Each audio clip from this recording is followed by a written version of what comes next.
My play of the day for round 12 of the Wijk aan Zee tournament is the game between Magnus Carlsen with the white pieces against Hikaru Nakamura. Nakamura in the past has struggled against Carlsen. About a month ago in the London Chess Classic they had quite a bruising encounter actually, which ended in a draw. It was an interesting game, but still Nakamura often struggles. Let's see how he got on today. E4 from Carlsen, and it's a Sicilian, and both players were firing out their moves quickly at the start, and Nakamura has selected this variation, which is the so-called Kalashnikov system. Now, this isn't actually named after a player called Kalashnikov. It's actually played by Yevgeny Sveshnikov, who's famous for this variation, knight f6 and then e5 and d6, the Sveshnikov variation.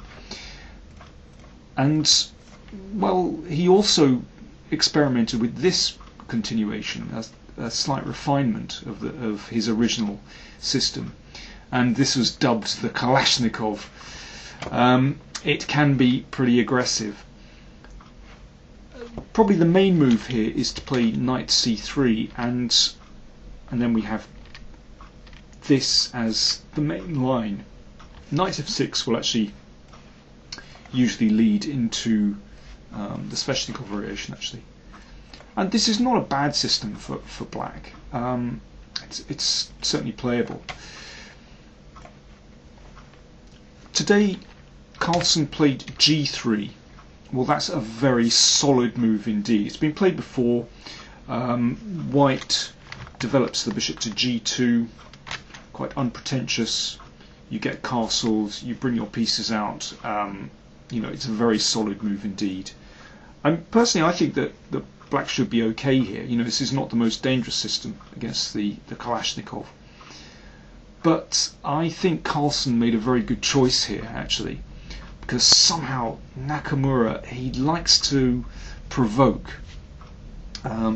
He likes to play ambitiously, and well, in fact Nakamura likes to provoke, but this is a provocative move as well, because Nakamura, instead of playing something sensible like bishop e7 and bishop e6 and so on, you can play very normally here in knight f6.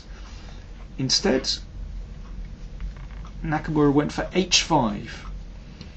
Now, of course, white has to be a little bit careful about this attack, but somehow his position is so solid that in this particular position I don't think h5 is particularly brilliant. It's a reasonable move, but let's say nothing special. Okay, so knight c3, and this provokes black into playing with b5. h4, h5 is not a new move. It's been seen before, and well, this has been played before, for example, and then pushing the bishop back. But here it seems to me that there's no real point in putting the pawn on h3. And well, this is a game actually between John Nunn and Nigel Short from Wijk aan Zee in 1990, and well, white actually has a very pleasant position here. Nakamura resisted pushing the h-pawn again and played b5, so that forces knight d5. And okay, solid play from Carlsen, just developing the bishop. Okay, this is fine. Now again, h4 is possible, but there's no particular danger. Probably the most sensible continuation is just to take and play knight e7. And this isn't too bad for black. I think the important thing here is to develop, actually play knight g6 and bishop e7, or possibly g6 and bishop g7 and get castled, and later on it could be an idea to push the pawn, but I think kingside development is the most sensible thing for black to do here. Instead, Nakamura started to experiment.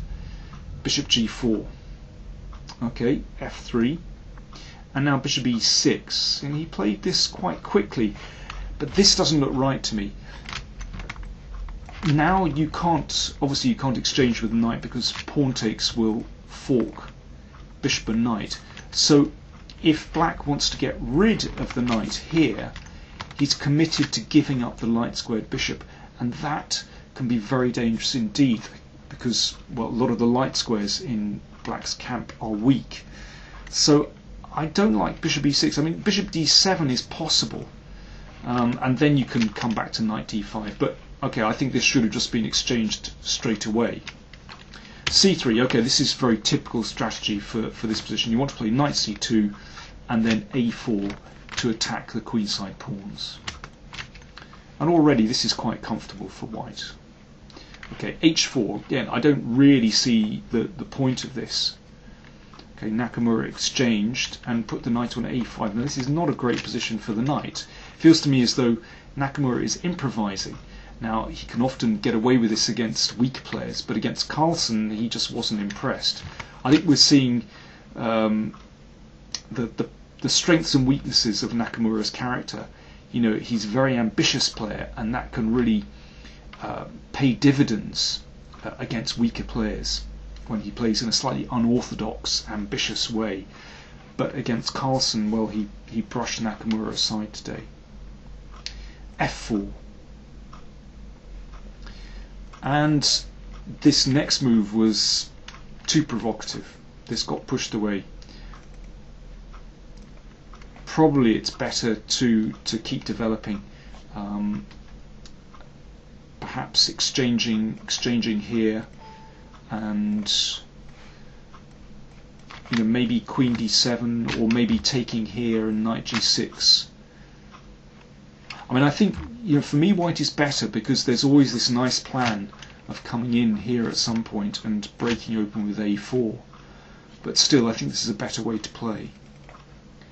Okay, knight f5 was played, and now I think this is just too dangerous. Okay, the knight finds a square on h4, but this is a very cool move by Carlsen, just castling. He recognises, actually, although he's advanced his pawns, the king is completely safe. This bishop does a very good job of protecting the king, and of course the queen is very close, so there's no chance of the king being attacked. g6 played, king h1, very cool indeed. Actually, Carlsen is tempting f5, and here the bishop would just come back, and now the knight can hop in to one of these squares, and you know, rook g1 is possible, and actually white has a steaming initiative here.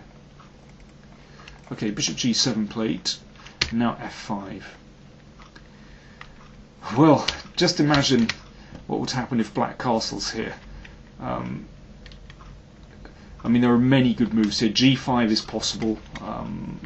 That's good fun. Maybe the simplest move is queen d3, putting pressure here, but also just scooping up the h-pawn. I mean, there are no complications there whatsoever. Nakamura took, and now he should play bishop f6 to blockade the f-pawn.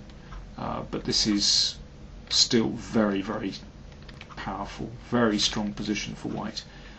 For example, knight b4, at some point coming into c6 and breaking open with a4. White has a tremendous position, but I think that's black's only chance to hang on. After knight g2, this is an absolutely, well, it's a crushing move. The bishop can't come to h6 because of queen h5, and if bishop takes, then queen f3, and that's rather nasty. So, but after bishop f8, this is absolutely horrible. You can see the bishop can't really move, and well, this knight is hanging around with no purpose at all. This knight is dreadful, and there's a very simple ideas for white. Knight b4, knight c6, dreadful. Bishop f5 just cuts black's king here. Well, it can't castle anyway because of the knight, but I mean, this is absolutely awful. So the king is trapped in the middle. The bishop can't move. I mean, black is practically in Zugzwang in this position. no decent moves, and here, well, white wins very, very quickly, and that's a killer pin. And now, well, there are many attractive ways to finish. If knight c4, well, just random move, you can play knight e7, so that blocks the defense to f7, and then queen f7 wins. What else do we have?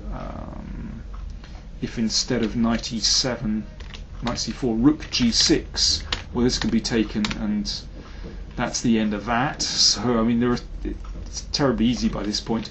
Nakamura played rook takes, but this does nothing. He tried this, but that's the end. If queen takes knight, then f7 is checkmate. So there we go. Actually, a very, very easy win for Carlsen today, and now he's 1.5 points clear at the top with 1 round to go. So he's already won the tournament. Will he go for a win tomorrow? I suspect he will. He looked very fresh today, and why not? He has nothing to lose. Thanks very much for watching.